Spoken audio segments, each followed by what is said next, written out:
Benjamin was the oldest child of Phyllis and Marilyn Mullany. He grew up in the Swansea Valleys, a little village called Yslavera, with his brother Adam.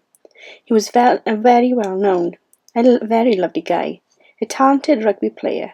He was part of Cwmtawi Comprehensive School rugby team, which won the Wales School Championship back in 1993. He was nicknamed Muscles Mullany by all his friends and people who knew him. He served in the army and was shot while deployed in Northern Ireland, so he gave that up just after. He then worked as a police officer in Sheffield before leaving that job because he found it too stressful due to giving bad news to family, relatives of the people that had been injured and killed. Ben and Catherine met in a pub close to their home village, despite they were living a few miles apart. Their paths did not cross until they were in their late 20s, so they had their own lives and met by chance or fate. In 2006, he enrolled in the University of West England in Bristol to study an undergraduate degree in physiotherapy. During his studies, Mullany went on a work placement scheme with professional rugby team the Scarlets in Llanelli. Catherine lived a few miles away from where Benjamin grew up in Yslavera. She was a trained paediatrician and was training to be a general practitioner. After they had met and formed a relationship, which was very happy and fulfilling, they moved into a little house together in Rose in Pontardawe. Back in 2008, on July the 12th, they were married at the St John Evangelist Church in Killababel, Wales. This should have been a very happy time for them, and they were over the moon and head over heels in love. 2 days after they were married, on the 14th of July, they set off on their honeymoon. They travelled to Antigua. They signed into the Cocos Hotel, enjoying 2 weeks of marital bliss, enjoying each other, taking pictures, and really enjoying their surroundings. 2 nights before they were due to return home to the UK, they had a robbery in their hotel room. It was believed to have gone wrong when Mrs. Mullany had woken up and she had caught them. She was shot in the head and killed instantly. They had taken their mobile phones, cheap digital camera, and a handful of cash.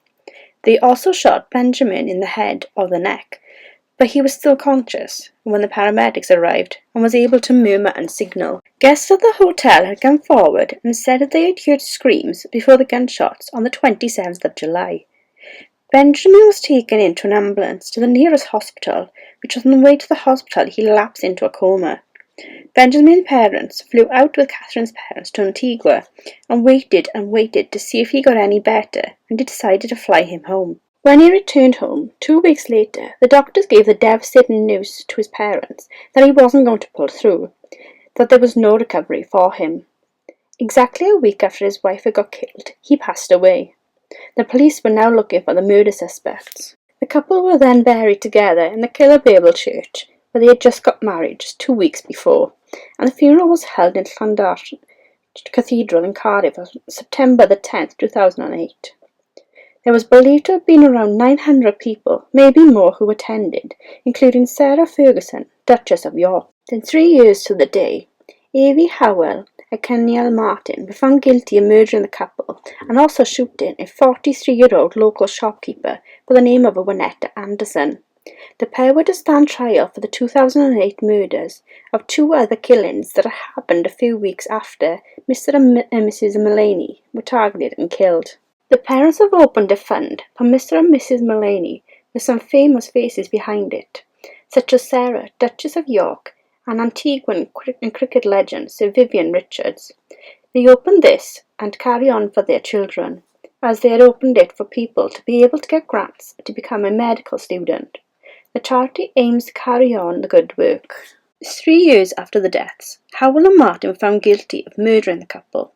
They were both jailed for life, but in 2016, Howell was handed an additional 4-year sentence for burglary he carried out just weeks before the murders of Ben and Catherine. One of the men that killed Ben and Catherine had escaped in 2016. Martin and Howell were enjoying celebrations hours before they had carried out this random attack at Ben and Catherine's cabin. They had refused to face questioning in court, which protests their innocence throughout the trial. They don't know what the motive was for the robbery and the killings. They were only caught when one of them had put a SIM card that was registered to Mr. Mullany's stolen phone hours after the shooting. 4th of December 2017, Avery Howell, who was caught for the robbery and killings, a 24-year-old, he had escaped from his prison cell with another cellmate. They had cut through some wire mesh and tried to escape. He was found within 3 hours. He was shot in the knees by an officer and then taken to hospital, which he then died 3 hours later. He had climbed over a 30-foot wall at the Holiday Islands prison in Antigua. Martin is still in jail and serving his life sentence.